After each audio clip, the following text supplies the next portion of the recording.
ભાજપ આગેવાનની સંસ્થામાં તોડફોડ થઈ। સેવા એજ સંપત્તિ સંસ્થાની ઓફિસમાં તોડફોડ કરવામાં આવી। ઓફિસમાં તોડફોડ કરવામાં આવી। સીસીટીવી કેમેરામાં આખી ઘટના કેદ થઈ છે। ઓફિસના કર્મચારી નિકુંજ બાવરવાવે નોંધાવી છે ફરિયાદ। જયેશ કાસુંદ્રા સહિત 3 વ્યક્તિ સામે ફરિયાદ નોંધાઈ છે। તોડફોડ કરી જાનથી મારી નાખવાની ધમકીની ફરિયાદ નોંધાઈ છે। મોરબીની આ ઘટના છે। મોરબીમાં સેવાઈ જ સંપત્તિ સંસ્થાની ઓફિસમાં તોડફોડના સીસીટીવી દ્રશ્ય સામે આવ્યા છે। ઓફિસ કર્મી નિકુંજ બાવરવાએ સંજય કાસુંદ્રા નામના શખ્સ સહિત 3 સામે પોલીસમાં ફરિયાદ નોંધાવી છે। ગાળાગાળી કરી તોડફોડ કરી જાનથી મારી નાખવાની ધમકી આપી હતી। સેવાઈ જ સંપત્તિ સંસ્થા ભાજપના આગેવાન અજય લોરિયાની હોવાથી મુદ્દો ચર્ચામાં આવ્યો છે।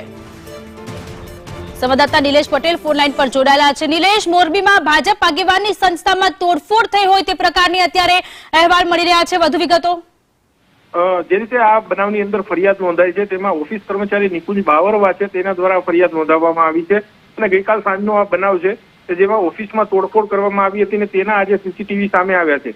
આ જે ફરિયાદ નોંધાઈ છે તે ઓફિસ જે છે અજય લોરિયા કે જે ભાજપના આગેવાન છે, જિલ્લા પંચાયતના સદસ્ય છે, તેમની ઓફિસ છે અને તેના જ કારણે આ મુદ્દો ચર્ચામાં છે। કારણ કે જે રીતે આ જયેશ કાસુંદ્રા છે એ અગાઉ પણ દારૂ જે છે દારૂનો જથ્થા સાથે ઝડપાયેલા હતા અને એ પ્રકારની પ્રવૃત્તિઓ મારામારીના ગુના પણ તેમની સામે અગાઉ થયેલા છે। એટલે એ પ્રકારે આ જેની સાથે આ માથાકૂટ છે અજય લોરિયા સાથે ડાયરેક્ટ કોઈ આ માથાકૂટ નથી, પરંતુ કદાચ તેના કોઈ સગાવાલા કે તેના કોઈ ઓફિસ સ્ટાફ સાથે આ માથાકૂટ હતી ને તેના લીધે આ પ્રકારના જે બનાવ છે એ સામે આવ્યો છે એવું અત્યારે હાલમાં લાગી રહ્યું છે। પરંતુ પોલીસ આ બાબતે તપાસ કરી રહી છે અને ત્યારબાદ જ સત્ય કંઈ પણ બહાર આવશે।